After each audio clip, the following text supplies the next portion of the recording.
नमस्कार दोस्तों अब ऐसा लगता है कि हमारे देश में गाय के नाम पर सब कुछ माफ है, यहां तक कि हत्या भी माफ है। गोविंद पानसरे से लेकर नरेंद्र दाभोलकर, के.एम. कलबुर्गी, गौरी लंकेश से लेकर अब अखलाक खान तक, नरेंद्र मोदी के इस नए भारत में ये लोग जान तो गंवाते हैं, लेकिन इनके हत्यारों को आग के आसपास घूमने की खुली छूट खुद सरकार दे रही है। उत्तर प्रदेश के मुख्यमंत्री योगी आदित्यनाथ की सरकार के इस नए फैसले ने तो यही साफ कर दिया है। 28 सितंबर 2015 को उत्तर प्रदेश के दादरी में 52 वर्षीय अखलाक खान को भीड़ ने पीट पीट कर इसलिए मार दिया था क्योंकि एक अफवाह फैली थी कि उसके फ्रिज में गौ का मांस मौजूद था।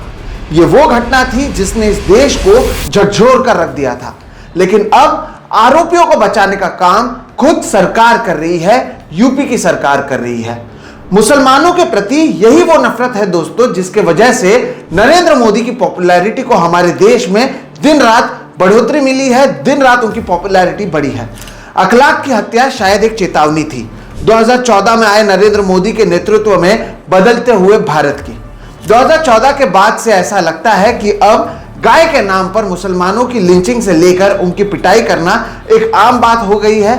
वैसे तो हमने अतीत में देखा है कि जिन लोगों पर गाय के नाम पर हत्या करने के आरोप सिद्ध हुए हैं उन्हें बीजेपी के नेता ही माला पहनाकर शाबाशी देते हैं।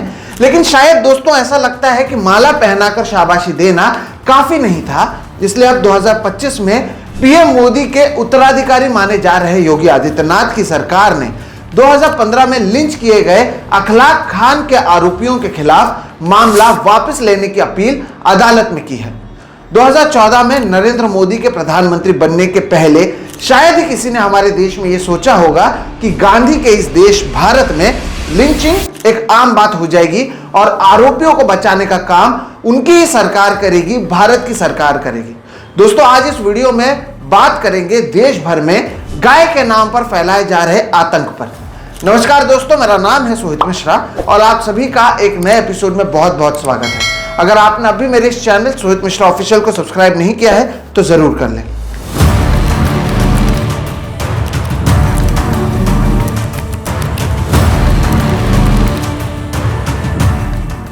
...2014 में विकास का नारा देकर सत्ता में आने के बाद देश के प्रधानमंत्री नरेंद्र मोदी ने 2015 में हिंदू मुस्लिम को एक दूसरे के खिलाफ नहीं बल्कि गरीबी के खिलाफ लड़ना चाहिए वाला डायलॉग मारा था। और उसके बाद साल 2017 में गौ भक्ति के नाम पर किसी को मारना सही नहीं है, महात्मा गांधी इसकी अनुमति कभी नहीं देते, ऐसा भाषण भी दिया था और इसके जरिए सुर्खियां बटोरी थी। उस समय टीवी पर दिन रात चला था कि पीएम ने एक सख्त संदेश दिया है, गाय के नाम पर हो रहे हिंसा को हमारे देश में सहन नहीं किया जाएगा। और पीएम मोदी को यह संदेश अपने मंच से वो दे रहे हैं और मंच से उन्हें यह संदेश दोस्तों इसलिए भी तब देना पड़ा था क्योंकि 2015 को हुए इस लिंचिंग के बाद, अखलाक की लिंचिंग के बाद एक एक कर इस देश के कई लेखकों ने देश में बढ़ रहे हिंसा के खिलाफ प्रदर्शन किया था और अपना साहित्य अकादमी अवार्ड को उन्होंने लौटा दिया था। हालांकि देश भर में उस समय जो लिंचिंग हो रही थी उसे सरकार ने रोका नहीं, इसके बजाय अपना बचाव करते हुए सरकार ने इन्हें अवार्ड वापसी गैंग और लेफ्टिस्ट कहा उन तमाम लेखकों को। और बाद में राजनीति से प्रेरित होकर अवार्ड लौटाने का आरोप भी इन लेखकों पर हमारे देश के नेताओं ने, बीजेपी के नेताओं ने लगाया।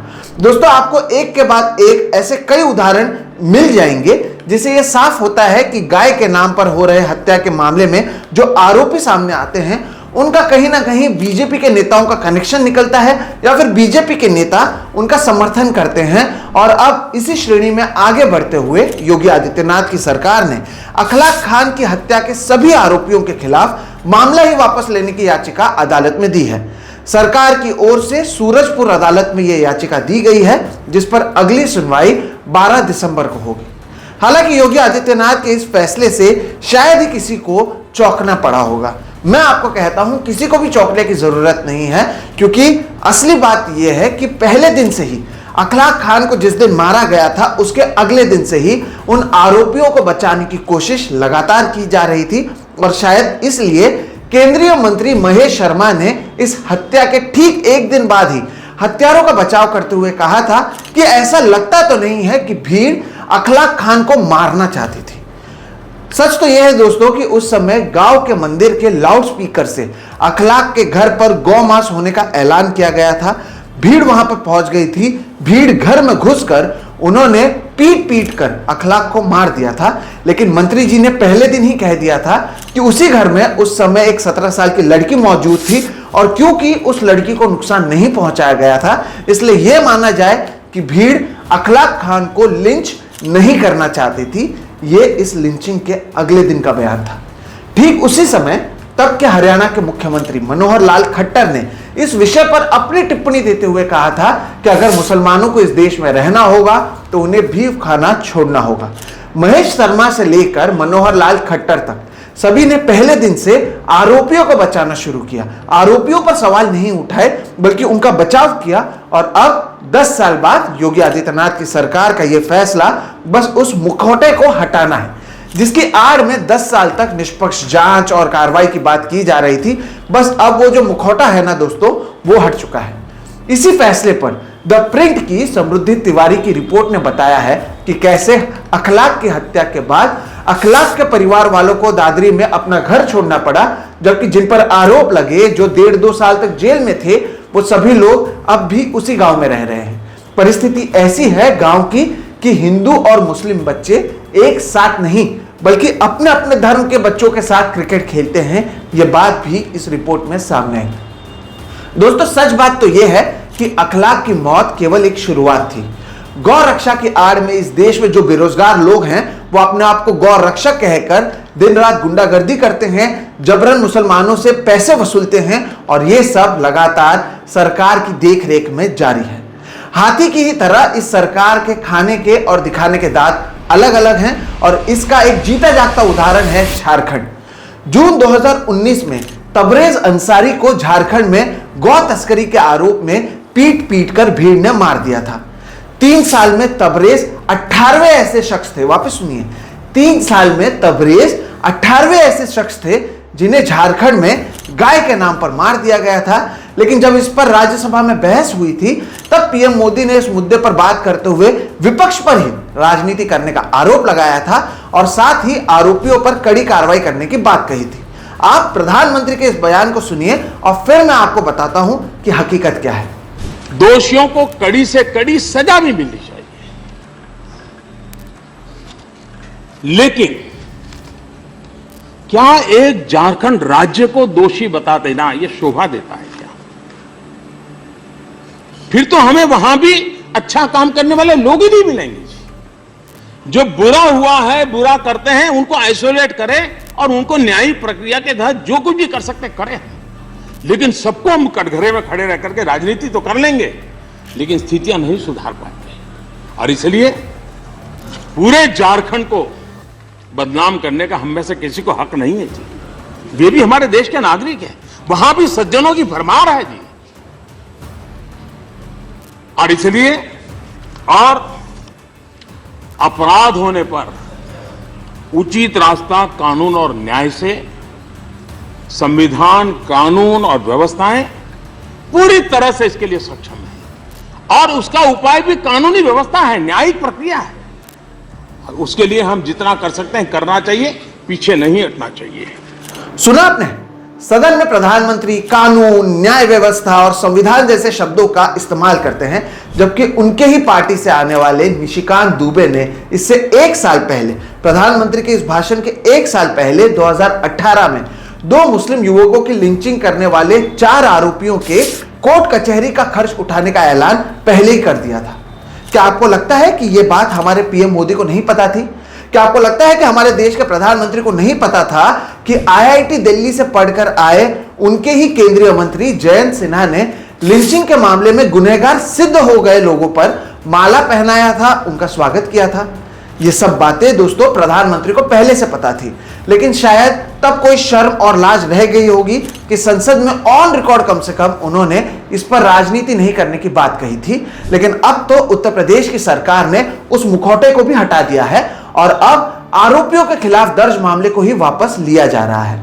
वैसे भी आप देखेंगे, जो मैंने माला पहनाने की बात कही, एक उदाहरण आपको दिया, माला पहनाकर आरोपियों का स्वागत करने में बीजेपी और उनकी करीबी माने जाने वाले कई संगठनाएं जो हैं वो हमेशा आगे रहती हैं। हमेशा आरोपियों का ही स्वागत ये लोग करते हैं। पता नहीं कौन सा हिंदुत्व है और पता नहीं ये उनकी कौन सी राजनीति है। गौरी लंकेश की हत्या के आरोपियों का स्वागत श्री राम सेने और संघ परिवार के लोगों ने कर्नाटक में किया था और विश्व हिंदू परिषद ने बिल्किस बानो के बलात्कारियों का स्वागत फूलमाला से गुजरात में किया था। वैसे जब बिल्किस बानो की बात निकली है तो आपको यह भी याद होना चाहिए कि बिल्किस बानो के मामले में नरेंद्र मोदी के नेतृत्व में चल रहे केंद्र सरकार ने ही बिल्किस बानो के बलात्कारियों की सजा को खत्म कर उन्हें जल्दी रिहा करने का आदेश दिया था। हालांकि बाद में सुप्रीम कोर्ट ने इस पर रोक लगाई थी। यह सब दोस्तों एक के बाद एक सबूत है जिससे आप समझ सकते हैं कि कैसे सत्ता में बैठे ये लोग आरोपियों को बचाते हैं ताकि इनकी राजनीति चल सके। और यह बात हमारे देश के उन कथित गौ रक्षकों को भी पता है और इसलिए बिना किसी डर के वो कानून को अपने हाथ में लेते हैं। देश में गौ रक्षकों के बढ़ रहे आतंक पर वरिष्ठ पत्रकार श्रुति गणपतय ने एक किताब लिखी है। उस किताब का नाम है who will bell the cow. पिछले साल मैंने जब उनका इंटरव्यू किया था तब उन्होंने इस इंटरव्यू में भी बताया था कि राजनीति में अपनी जगह बनाने के लिए लोग गौ रक्षक बनते हैं, हिंसा करते हैं। लेकिन 2014 के बाद ये गोरक्षा का वर्ड इतना ग्लैमरस हो गया था कि जो यूथ, जो एस्पिरेशनल यूथ है कि उनको कुछ बनना है, कुछ अपना नाम कमाना है, तो उनको वो इजी वे लगने लगा क्योंकि उसमें आपको कुछ प्रोटेक्शन मिल रहा है, ऊपर से आपका नाम भी हो रहा है, भले गैर तरीके में या गैर चीजों में आपका नाम हो रहा है। लेकिन एक पर्टिकुलर समाज ऐसा भी है जो इन लोगों को मान सम्मान देता है, उनको सपोर्ट करता है। तो ये एक सीढ़ी बन जाती है अगर आपको पॉलिटिक्स में जाना है, सोशल लाइफ में जाना है, गलत तरीके से पैसे कमाने हैं, एक्सटॉर्शन करना है। तो उस समय में यानी 2014 के बाद मैंने ऐसे काफी युवकों से बात की कि जो अच्छे फैमिली से है, ऐसा बिल्कुल नहीं है कि सिर्फ पैसे के लिए वो ये गोरक्षक बने हैं, जो खुद अच्छा बिजनेस में है, कोई लॉयर था, कोई किसी कंपनी में काम कर रहा था। तो ऐसे व्हाइट कॉलर जॉब करने वाले भी लड़के ये गोरक्षक बनने के लिए या वो टैग पाने के लिए बहुत ही उत्सुक थे क्योंकि उनको पता था कि ये ग्लैमर है, इससे हमारा फ्यूचर है वो आसान हो जाएगा, जो पब्लिक लाइफ में हमारा नाम हो जाएगा। दोस्तों आपको लगेगा कि ये जो गौ रक्षक है या ये जो गुंडे हैं वो केवल यूपी में होते हैं या झारखंड में होते हैं, लेकिन सच बात ये है कि ये पूरे देश भर में है। महाराष्ट्र जैसे विकसित राज्य में भी ऐसे मामले बार बार सामने आते रहे हैं और एक जीता जागता या अभी का उदाहरण है साल 2024 जहां पर एक बुजुर्ग मुस्लिम को ट्रेन में युवकों ने बीफ ले जाने के शक में बहुत पीटा था। इसका वीडियो भी वायरल हुआ था। इसी तरह की घटनाएं बार बार महाराष्ट्र में कई जगहों पर लगातार होती रही हैं, जिसके बाद महाराष्ट्र के कैटल ट्रेड करने वाले कुरैशी समाज ने कई हफ्तों तक अपने व्यापार को ही बंद कर दिया था। उन्होंने सरकार को बताया कि कैसे गौ रक्षक उन पर झूठे आरोप लगाते हैं, उनकी पिटाई करते हैं, जबरन उनसे पैसे वसूलते हैं, पुलिस इस पर कुछ नहीं करता और ये सारी चीजें गाय के नाम पर की जाती है, जिसे हिंदू धर्म में तो माता माना जाता है, लेकिन शायद हमारे देश के गुंडों के लिए गाय एक जरिया बन चुका है गुंडागर्दी करने का, आतंक फैलाने का और जबरन पैसे वसूलने का। इनके आंदोलन के बाद जो उप मुख्यमंत्री है अजित पवार, उन्होंने पुलिस को आदेश दिया था कि ऐसे मामले वापस नहीं होने चाहिए, जिसके बाद जो कुरैशी समाज का हड़ताल था उसे खत्म कर दिया गया। हालांकि तब भी बीजेपी की ओर से कोई बयान सामने नहीं आया था। दोस्तों महाराष्ट्र से लेकर राजस्थान तक, पहलू खान से लेकर कासिम कुरैशी तक आप पाएंगे कि मुसलमानों को चुन चुन कर मारने वालों पर अदालतें चुप रहती हैं और इसके साथ ही साथ अपने से अलग विचारधारा रखने वाले पानसरे, दाभोलकर या गौरी लंकेश के हत्यारे बाहर घूम रहे होते हैं। अगली बार जब आप रोड और ब्रिज देखकर भारत में हो रहे विकास की गीत गाएंगे और वाह मोदी जी वाह के नारे लगाएंगे, तो उसी समय आप यहां की न्यायिक प्रक्रिया और सरकार में होने वाले पक्षपात को भी याद रखिएगा। जो लोग बलात्कारियों से लेकर हत्यारों को बचाते हैं, वही लोग अब से कुछ दिन पहले तक लालू प्रसाद यादव पर बिहार में जंगल राज करने का आरोप लगा रहे थे। दोस्तों सच कहूं, अगर सच्ची वाकई मैं आपसे सच कहूं, तो मुझे भी नहीं पता कि ये सारी बातें मैं आपसे क्यों कर रहा हूं। ऐसा नहीं है कि जो भी बातें आज मैंने आपको कही या बताई उसकी जानकारी आपको पहले से नहीं थी, लेकिन ये सब पता होने के बावजूद भी आप इससे विचलित नहीं हो रहे हैं और अब ऐसा लगता है कि ये हमारे देश का एक न्यू नॉर्मल बन चुका है। मैं इससे विचलित होता हूं और इसलिए मैं ऐसे वीडियो बनाता हूं। मुझे नहीं पता कोई इसे सुन भी रहा है या नहीं, कोई इसे देखेगा या नहीं देखेगा। इस घटना पर बड़े बड़े अखबार और चैनलों की चुप्पी एक संकेत है कि हमारा देश किस दिशा में बढ़ रहा है। और क्योंकि मैं इसे सही नहीं मानता, इसलिए ऐसे बातों पर कम से कम मैं अपने चैनल पर ऑन रिकॉर्ड लाने की कोशिश करता हूं, इस पर वीडियो बनाने की कोशिश करता हूं, और यह वीडियो भी उसी कोशिश का एक हिस्सा आप मानिए। फिलहाल इस वीडियो में इतना ही। आप सोचिएगा घर पर बैठकर, जब आप इस वीडियो को देखेंगे तब सोचिएगा कि आपने जिन्हें चुना है वो आपको नहीं, हत्यारों को बचा रहे हैं। और ये आज हो सकता है किसी और के साथ हुआ है, कल ये आपके साथ भी हो सकता है। क्या ये लोग राजनीति के नाम पर हमारे इस देश को बर्बाद नहीं कर रहे हैं? यही बात है जो मैं आज इस वीडियो के जरिए आपके सामने लाना चाहता था। फिलहाल आप मुझे दीजिए इजाजत। आपको ये वीडियो कैसा लगा जरूर बताइएगा। अगर वीडियो पसंद आए तो इसे लाइक करें, दूसरों के साथ साझा करें। साथ ही साथ अगर अब भी आपने मेरे इस चैनल सोच पिछला ऑफिशियल को सब्सक्राइब नहीं किया है तो वो भी कर लें। कमेंट सेक्शन में आपका इंतजार रहेगा। आप क्या सोचते हैं उसे हम गंभीरता से लेते हैं, तो आपके एक एक कमेंट को हम जरूर पढ़ेंगे। फिलहाल दीजिए इजाजत। नमस्कार।